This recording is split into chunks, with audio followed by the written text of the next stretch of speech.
Scope में target आ चुका था। तभी अचानक कैमरे के सामने एक खूबसूरत औरत आ खड़ी होती है। कार्ल, जो ट्रेनिंग मोड में था, स्कोप को तुरंत टारगेट की ओर मोड़ता है, मगर मर्द होने की फितरत उसे रोक नहीं पाती। वो उस औरत को एक नजर देख ही लेता है, लेकिन प्रोफेशनलिज्म उसका हथियार है। वो खुद को तुरंत संभालता है, घड़ी पर नजर डालता है। हार्ट बीट सिर्फ 65, यानी उसका शरीर और दिमाग दोनों अपने सबसे बेहतरीन हाल में है। कार्ल की उंगली ट्रिगर पर थी, लेकिन जैसे ही उसने गोली चलाई, औरत अचानक आगे बढ़ जाती है और गोली सीधे उसे लग जाती है। कार्ल समझ जाता है कि ये बड़ी गड़बड़ी हो गई है। वो वक्त बर्बाद नहीं करता, गन समेटता है, स्कोप हटाता है, जमीन पर पड़ा हर सबूत, हर निशानी समेटता है। फिर वो अपना हेलमेट पहनता है और बिना किसी घबराहट के बिल्डिंग से नीचे उतरता है। बाहर उसकी इलेक्ट्रिक स्कूटी, यानी उसका छोटा गुप्त भागने का साथी, पहले से तैयार खड़ी होती है। पुलिस जब तक वहां पहुंचती, कार्ल पहले ही एक तंग गली से निकल चुका होता है। भागते भागते वो पहले अपना मैगजीन और क्लिप गली के दूसरी तरफ फेंकता है, फिर हेलमेट को नदी में फेंक देता है। इसके बाद वो पास की एक दुकान में घुसता है, बाथरूम में जाता है, जल्दी जल्दी कपड़े बदलता है, फिर पूरा शरीर धोता है ताकि पसीने और गन पाउडर की कोई भी महक न रहे। बारीकी से दाढ़ी बनाता है, बाल सुखाकर उन पर परफ्यूम छिड़कता है, हर डिटेल पर पूरा ध्यान देता है। फिर निकलते वक्त एकदम नॉर्मल लग रहा होता है, जैसे कोई आम आदमी। वो टैक्सी पकड़कर सीधा एयरपोर्ट की ओर निकलता है। एयरपोर्ट के एंट्री पर पहुंचते ही वो अपनी जेब से एक छोटा सेल्फ डिफेंस पिस्टल निकालता है, उस पर से फिंगरप्रिंट मिटाता है और उसे धीरे से पास के कूड़ेदान में फेंक देता है। लेकिन तभी उसकी नजर एक पुलिस डॉग पर पड़ती है, जो उसे लगातार घूर रहा था। कार्ल जानता है, चाहे उसने सब कुछ साफ कर दिया हो, लेकिन कुत्ते की नाक को धोखा नहीं दिया जा सकता। वो फ्लाइट लेने का प्लान कैंसिल करता है और सीधे वॉशरूम की ओर मुड़ जाता है। बाथरूम के अंदर वो एक एक चीज को फिर से साफ करता है, स्किन पर रगड़ कर दोबारा गंद हटाता है, सिंक के पास भी कोई फिंगरप्रिंट नहीं छोड़ता। फिर एक कॉल करता है, लेकिन कॉल खत्म होते ही वो फोन से सिम निकालकर उसे कुचल देता है और फोन को वॉश बेसिन के नीचे फेंक देता है। उसे मालूम है, अगर ट्रैक हो गया तो उसकी मौत तय है। फिर वो दूसरी फ्लाइट के लिए बोर्डिंग करता है, लेकिन उसकी नजर एक शख्स पर पड़ती है, काले चश्मे वाला, जो कुछ ज्यादा ही ध्यान दे रहा था। कार्ल की अलर्टनेस तुरंत जाग जाती है। वो जान जाता है कि कुछ तो गड़बड़ है। तुरंत फ्लाइट छोड़ता है, नया फेक आईडी निकालता है, दूसरी फ्लाइट लेता है, लेकिन सनग्लास वाला आदमी फिर वही दिख जाता है। अब शक पक्का हो जाता है। कार्ल एयरपोर्ट होटल में एक रात ठहरने का फैसला करता है। वो अपने कमरे के दरवाजे पर अलार्म ट्रैप बनाता है, एक खाली ग्लास को दरवाजे के हैंडल पर टिका देता है, नीचे प्लेट रखता है ताकि अगर दरवाजा खुले तो आवाज हो। फिर वो चाकू लेकर अंधेरे में अकेले बैठता है। वो भूखा नहीं है, बस जिंदा रहना चाहता है। रात भर कोई हलचल नहीं होती। अगली सुबह कार्ल एयरपोर्ट से निकलता है, लेकिन अलग अलग रास्तों से, हर सिग्नल पर, हर मोड़ पर वो गाड़ी बदलता है, दिशा बदलता है ताकि कोई पीछा न कर सके। दिन भर के इस सफर के बाद जब वो अपने घर पहुंचता है तो वहाँ 2 अजनबी जूतों के निशान होते हैं और पास में सिगरेट के कई टुकड़े पड़े होते हैं। कार्ल समझ जाता है ये कोई चोर नहीं,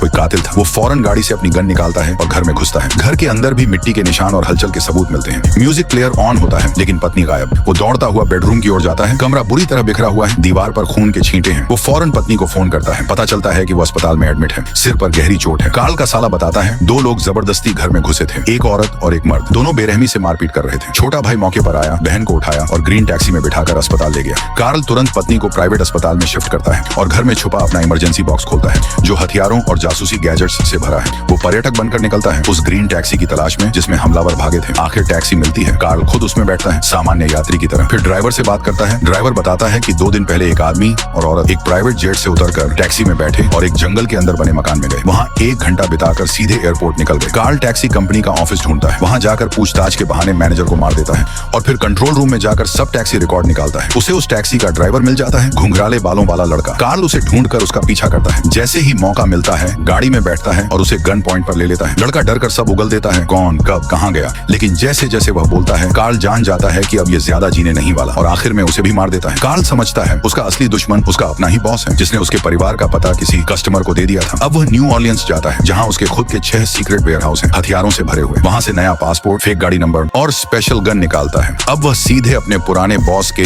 हाई सिक्योरिटी अपार्टमेंट पहुंचता है, ड्रेस बदलकर क्लीनर बनता है, बाहर इंतजार करता है। जैसे ही डिलीवरी बॉय आता है, उसके पीछे बिल्डिंग में घुसता है, कैमरों और सिक्योरिटी टाइमिंग का पूरा हिसाब रखता है। जैसे ही मौका मिलता है अपार्टमेंट में घुस जाता है। बॉस का सेक्रेटरी सामने होता है। कार्ल पहले उसे बांधता है, फिर खुद बॉस को पकड़कर सामने लाता है। वो जानता है ये आदमी हथियारों के लिए ऑर्डर लाता है, क्लाइंट से पैसे लेकर अपने ही एजेंट को मरवाता है। कार्ल उसके लैपटॉप और मोबाइल पर स्टील नेल्स मारता है, फिर एक एयर गन से 3 स्टील की सुइयां उसके सीने में मारता है। 6 मिनट के अंदर न निकाली जाए तो सांस रुक जाएगी। बॉस तिलमिला उठता है, मगर आखिरी वक्त में कुछ भी नहीं बोलता और मर जाता है। कार्ल अखबार बिछाकर खून का सबूत मिटाता है, फिर सेक्रेटरी को धमकाकर उसे सब कुछ उगलवाता है। 2 टारगेट, ब्याओ और एक क्लाइंट, एडवर्ड। फिर जैसे ही सेक्रेटरी को लगता है कि वो बच गया, कार्ल उसकी गर्दन तोड़ देता है ताकि लगे कि उसने खुदकुशी की। बॉस की लाश को सिरका के ड्रम में डालता है और समंदर में फेंक देता है। अब ब्याओ की बारी है। उसका घर जानवरों से भरा होता है, खासकर एक खतरनाक कुत्ता। कार्ल पहले ही स्लीपिंग पिल्स वाला स्टेक और मल्ट वाइन देकर